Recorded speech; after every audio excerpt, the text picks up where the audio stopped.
तो hello hello everyone. तो आप देख सकते हैं कि आज से अप्रॉक्स हम कह सकते हैं 122 day left of our GATE 2026 preparation. तो one after one machine and network के हम कोशिश करते हैं कि 10-10 क्वेश्चन मतलब अपलोड करें जिससे हमारा प्रिपरेशन हो एंड कहीं ना कहीं एक मैं प्लेलिस्ट बनाऊँ जिससे कि आने वाले दिन में अगर मैं अच्छा कुछ करता हूँ तो you can also go with my videos. Okay, तो सबसे पहले आज जो हम क्वेश्चन में डिस्कस करने वाले हैं क्वेश्चन नंबर 11 से लेकर क्वेश्चन नंबर 20 तक। चलिए क्वेश्चन नंबर 11 सबसे पहले हम देखते हैं क्वेश्चन नंबर 11 क्या कह रहा है। ठीक है, हाँ जी, तो सबसे पहले हम क्वेश्चन नंबर 11 को समझते हैं।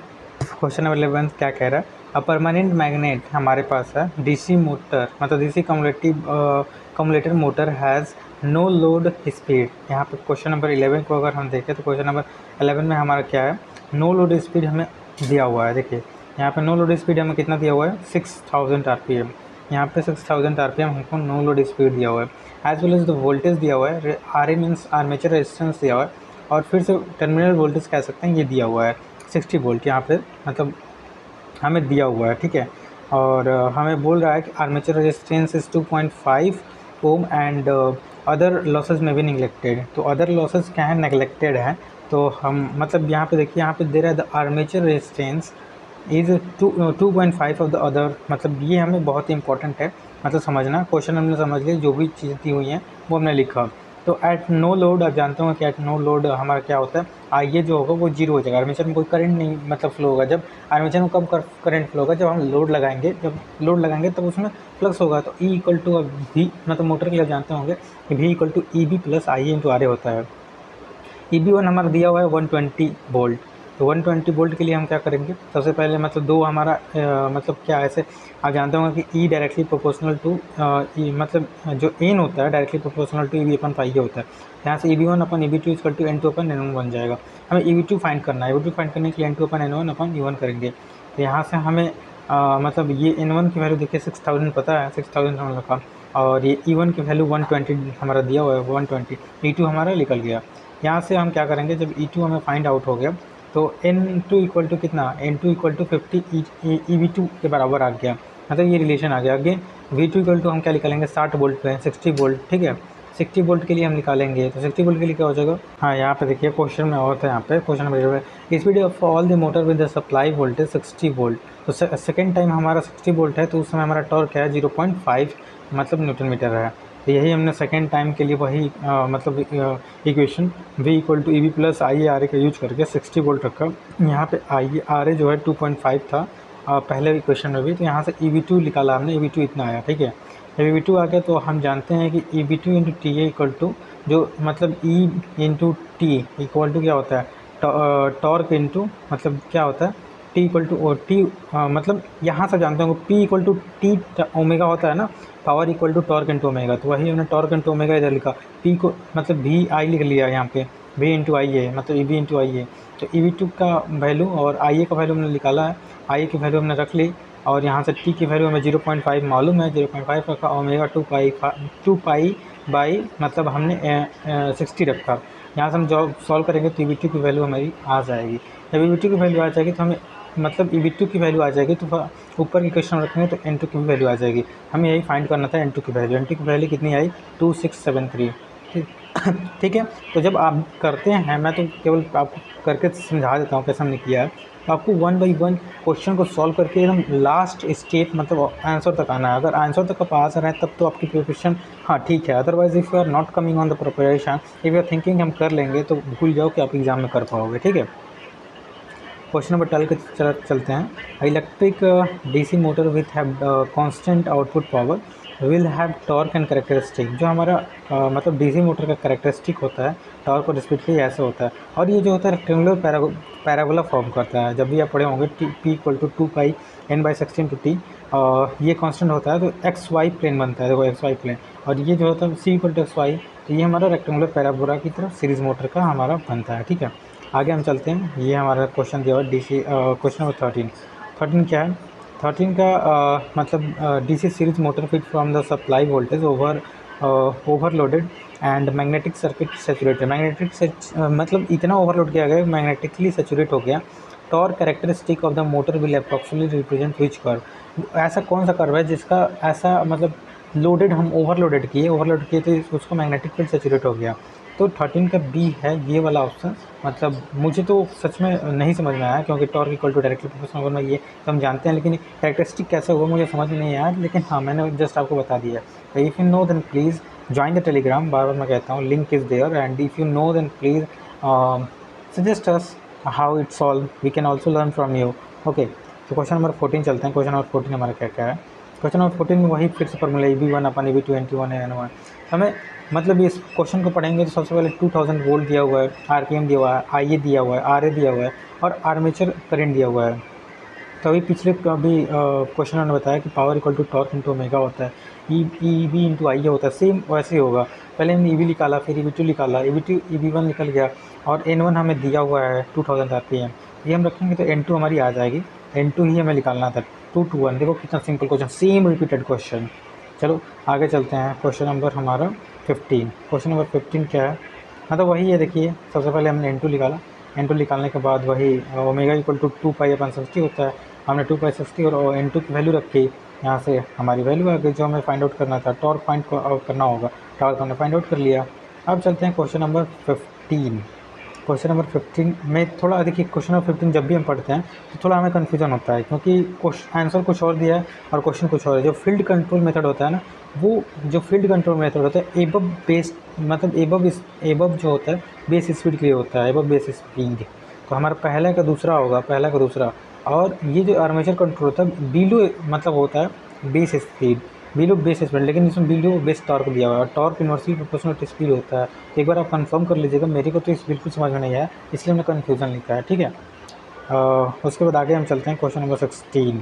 क्वेश्चन नंबर 16 क्या कह रहा है? To conduct test on the shunt motor, it's coupled to generator, मतलब हमारा संट मोटर जो है कपल्ड है जनरेटर से, which is identical to the motor. Motor से कौन आइडेंटिकल है? The field of the generator is also connected to the same supply source to induction motor. The armature of the generator is connected to the, मतलब देखिए question को पढ़ने में ही मतलब सबसे ज़्यादा टाइम लग जाता है। इतना क्वेश्चन मतलब घुमा देता है कि आप क्वेश्चन को अच्छे से नहीं समझोगे तो आप नहीं कर पाओगे। तो यही देखिए, हम क्वेश्चन को सबसे पहले लिखे हैं। Load test on DC motor, DC motor पर हमने लोड टेस्ट किया। फिर ठीक है, डीसी मोटर पे हमने लोड टेस्ट किया, ख़त्म। फिर हमने लिखा कि couple to the generator with identical motor. ये जो हमारा जनरेटर है, एक जनरेटर से हम क्या किए, कपल्ड किए, जो कि आइडेंटिकल मोटर है।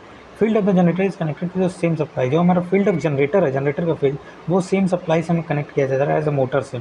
Armature of the generator connected to the load resistance. Armature resistance बहुत ही ध्यान समझना पड़ेगा, बहुत ही ध्यान से। आर्मेचर जो है जनरेटर को कनेक्ट किया गया लोड रेजिस्टेंस से, जिसका कि आर्मेचर रेजिस्टेंस हमारा दिया हुआ है। अब आगे बोल रहा है कि आर्मेचर रेजिस्टेंस और हमारा जो मैकेनिकल लॉसेस को नेगलेक्ट किया गया। तो पीयू जो मतलब जो हमारा PU of value of the load resistance कितना होगा? तो लोड रेजिस्टेंस मतलब कितना होगा वही हम लिखे हैं। देखिए यहाँ पे हमारा मोटर है वो कपल किया गया जनरेटर से, सेम सप्लाई जो फील्ड का है वही दिया गया। तो सब जो भी चीज़ है वो समझ लेंगे। समझने के बाद हमें कैलकुलेशन जो है वो सभी हमें पर यूनिट में निकालना है, ठीक है। वोल्टेज दिया हुआ है, IG दिया हुआ है, मतलब जनरेटर का करंट दिया हुआ है इतना 1 पर यूनिट। तो हमें मतलब यहाँ पे क्या हो जाएगा, जो रेजिस्टेंस हो जाए जनरेटर का 0.02 वोल्ट हमें दिया होगा, ठीक है। आगे हम क्वेश्चन देखेंगे 16 बहुत ही लेंथी कह सकते हैं क्वेश्चन है। देखिए यहाँ पर 0.0 हमारा दिया हुआ रेजिस्टेंस, ठीक है।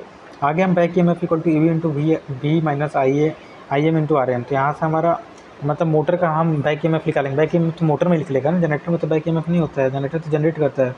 या हम बैक EMF निकालें, mechanical power output of motor निकालेंगे तो P equal to EB into IN। यहाँ से हमने मतलब मैकेनिकल आउटपुट निकाला, फिर लॉसेस नेगलेक्टेड है तो ईजी मतलब P इक्वल टू VI होता है। तो हम जनरेटर का जो बैक मतलब लॉसेज जब नेगलेक्ट कर रहे हैं तो जो पावर जनरेटर का होगा वही मोटर का होगा। 0.98 हमने निकाला, ठीक है। अब टर्मिनल वोल्टेज हमें निकालने के लिए VC इक्वल टू EB मतलब जनरेटर के लिए माइनस होगा, जनरेटर के लिए तो ये हमारा सबसे ज़्यादा होता है। जनरेटर के लिए देखिए, जनरेटर के लिए हमारा formula EG equal to V plus IA RA होता है, ठीक है। और हमारा मतलब मोटर के लिए ये होता है EB IA प्लस RA। तो ये इसको याद करने के लिए सिंपल है। देखिए जनरेटर जनरेट करेगा तो ये हमारा बैक मतलब EMF ज़्यादा होगा, और हमारा वोल्टेज ज़्यादा होगा किसमें, हमारा मोटर में, क्योंकि मोटर में वोल्टेज देता है। यहाँ से याद कर सकते हैं, क्योंकि जब मैं भी पढ़ रहा था तो भूल जाता था। यहाँ से सब EG की वैल्यू मालूम होगी, IG RG का मालूम हो गया, सब वैल्यू रखने के यहाँ से हमें टर्मिनल वोल्टेज मालूम हो गया। तो हमें RL फाइंड करना था, लोड रेजिस्टेंस VG अपन IG, मतलब जनरेटर का। देखिए जनरेटर का हमें क्या जनरेटर का लोड रेजिस्टेंस, तो VG में पता हो गया, IG पता हो गया, जब रखेंगे तो 0.96 आ जाएगा। ये हमारा ऑप्शन नंबर सी। तो क्वेश्चन बहुत ही ट्रिकी है, इस क्वेश्चन पे आप टिक लगा लो। 16 नंबर पे जब भी आप करना टिक लगा लो कि आपको बार बार जब भी आप रिवीजन करो तो इसको ज़्यादा समय देना है, टाइम देना है, ठीक है। अब चलते हैं क्वेश्चन नंबर 17। क्वेश्चन नंबर 17 क्या कह रहा है? क्वेश्चन नंबर 17 का देखिए, which of the following rotating magnetic field electrical. देखिए हमारा क्या होगा, सबसे पहले ये हमारा क्या बोल रहा है, स्टेटर वाइंडिंग इज डीसी, जो डीसी करंट मतलब stator winding current in DC, rotor winding AC. ऐसा कैसा कौन सा मशीन होता है, जैसे यहाँ पे दिया हुआ है, सबको दिया हुआ है और हमें सॉल्व करना है। तो ये हमारा देखिए यहाँ पे थोड़ा सा ट्रिकी है लेकिन बहुत ईजी है, ठीक है। यहाँ पे देखिए हमारा P दिया हुआ है, stator winding current is DC. Stator पे हमने डीसी दिया है, देखो डीसी हमने लिख रहा है, डीसी दिया, ठीक है। और हमने रोटर वाइंडिंग में एसी दिया है, रोटर में एसी, तो ये सिंक्रोनस का होगा, तो QT। यहाँ पे Q कहाँ है, देखिए सिंक्रोनस। यहाँ पर stator winding is AC and rotor winding is DC, इसका अपोजिट। फिर से हमने आगे मतलब ये मतलब डीसी मशीन में यही होता है ना। देखो यहाँ पे डीसी मशीन का पूछ रहा है, डीसी मशीन में क्या होता है, डीसी मशीन में क्या होता है, हम डीसी सप्लाई देते हैं स्टेटर पे। वही लिख रहा है कि डीसी में क्या करते हैं, हम डीसी सप्लाई देते हैं। देखिए डीसी में हम डीसी सप्लाई देते हैं, देखिए हमारा ऑप्शन ए जो है P/S दिया हुआ है। तो स्टेटर है बस साइलेंट पर रोटरी तो होगा नहीं। क्वेश्चन नंबर 17 का हमने ये लिखा ही कैसे होगा भाई। देखो डीसी मशीन का हमें सर्च करना है। डीसी मशीन का सबसे पहले stator winding have a DC current, ठीक है। स्टेटर को हम डीसी दिए, रोटर को हम एसी दिए। फिर से हमारा सिंक्रोनस मशीन में क्या होगा, सिंक्रोनस मशीन में स्टेटर वाइंडिंग को एसी दिए और रोटर को हमने डीसी दिया, ठीक है, यही हम करते हैं। उसके बाद इंडक्शन मशीन में क्या करते हैं, इंडक्शन मशीन में जो हमारा आर है, स्टेटर वाइंडिंग है एसी मतलब हम देते हैं, और रोटर वाइंडिंग को अभी हम एसी देते हैं, तो ये हमारा इंडक्शन होता है। तो ये बहुत ही ध्यान से समझना पड़ेगा और पढ़ना पड़ेगा, ठीक है।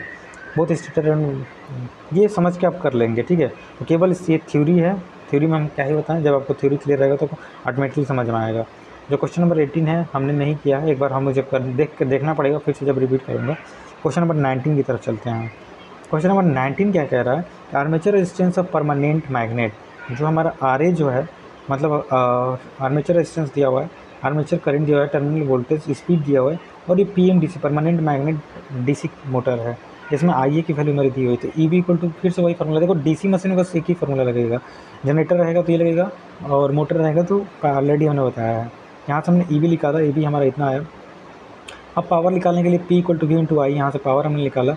Given when motor is working on no load पे वर्क कर रहा है, तो हमारा क्या होगा P नॉट के लिए हम when armature on the loaded, तो आइए हमारा कितना हो जाएगा, आइए हमारा 3.5। तो यहाँ से फिर से ये निकालेंगे तो वही सेम फार्मूला उसमें रखेंगे तो हमारा ये आ जाएगा। जब ये आ जाएगा तो यहाँ से पावर निकाल लेंगे इसका, तो हमारा पावर इतना आ गया। तो पावर अवेलेबल ऑन सॉफ्ट क्या हो जाएगा, PS इक्वल टू 1 माइनस, आपने पढ़ा होगा जो सॉफ्ट पावर होता है वो पावर मतलब पावर में से हम जो लॉसेज होता है उसको रिड्यूस करते हैं। तो हमारा PS इक्वल टू इतना मतलब हमने निकाला 77, ये हमारा पावर ऑन मतलब जो इनिशियल पावर है, और ये सॉफ्ट पावर में से हम घटा देंगे तो हमारा 42 वाट आ जाएगा। यहाँ से आउटपुट अपन इनपुट, तो आउटपुट हमें 42 वाट मिल गया, और इनपुट VA इंटू IA हमने ये मतलब VA इंटू IA हमने निकाला। यहाँ से 48% इसका हमारा क्या आ जाएगा, 48%। तो ये भी क्वेश्चन टिक मार लीजिए, बहुत इंपॉर्टेंट है, ऐसे क्वेश्चन आने की पॉसिबिलिटी जाते हैं, ठीक है। अब चलते हैं question number 20, last question of today. Question number 20 हमारा क्या कह रहा है, क्वेश्चन नंबर 20 कह रहा है कि हमारे पास एक DC जनरेटर है जो कि सिंप्लेक्स मतलब वेव वाइंडिंग है। वेव वाइंडिंग में क्या होता है, A इक्वल टू हम 2 लेते हैं, और हमारा जो लैप वाइंडिंग होता है A बराबर P होता है। ये जब आप कोर्सेज पढ़ते हैं तब समझ में आता है, आप डायरेक्टली क्वेश्चन देखेंगे तो बिल्कुल नहीं समझ में आएगा। हमारा पोल जो है 8 पोल का मतलब 8 पोल का मशीन है, वेव वाइंडिंग है, 22 कॉइल दिया हुआ है, 6 टर्न है, और हमारा मतलब फ्लक्स पर पोल दिया हुआ है, स्पीड दिया हुआ है। नंबर ऑफ टर्न क्या हो जाएगा, देखिए 32 कॉइल में 6 मतलब 6 टर्न है, तो 32 में हम 6 मल्टीप्लाई करेंगे 92। हमारा वेव वाइंडिंग हमने बताया A बराबर 2 रखा। इस टर्म हमें 2 कंडक्टर ऑलरेडी इसने बोला है कि हमारा मतलब ये क्या है, सिंप्लेक्स वेव वाइंडिंग है। तो एक टर्म में 2 मतलब 2 है हमने बताया, A इक्वल टू 2, यहाँ से Z इक्वल टू में 384 कंडक्टर आ जाएंगे। हमें बस सिंपल एंड सिंपल हमें मतलब EMF पूछ रहा है। देखिए इंड्यूस EMF में इससे सिंपल क्वेश्चन 2 नंबर का हो ही नहीं सकता। मुझे नहीं लगता कि 2026 में ऐसा क्वेश्चन आने वाला है। बिल्कुल नहीं आने वाला है, क्योंकि सेमेस्टर में आता है, अगर सेमेस्टर का क्वेश्चन है, गेट का नहीं है। सभी क्वेश्चन रखे हमारा 384 हमारा आ गया। That's all about the today हमने कोशिश किया कि आपको मशीन के क्वेश्चन 11 से 20 तक समझाने की कोशिश करें। हाँ, मेरे पास टाइम नहीं है कि मैं समझा पाऊँ, एक एक चीज़ लिख के समझा पाऊँ, लेकिन वो भी समय आएगा जब मेरे पास टाइम मिलता है तो हम एक एक क्वेश्चन को सॉल्व करेंगे।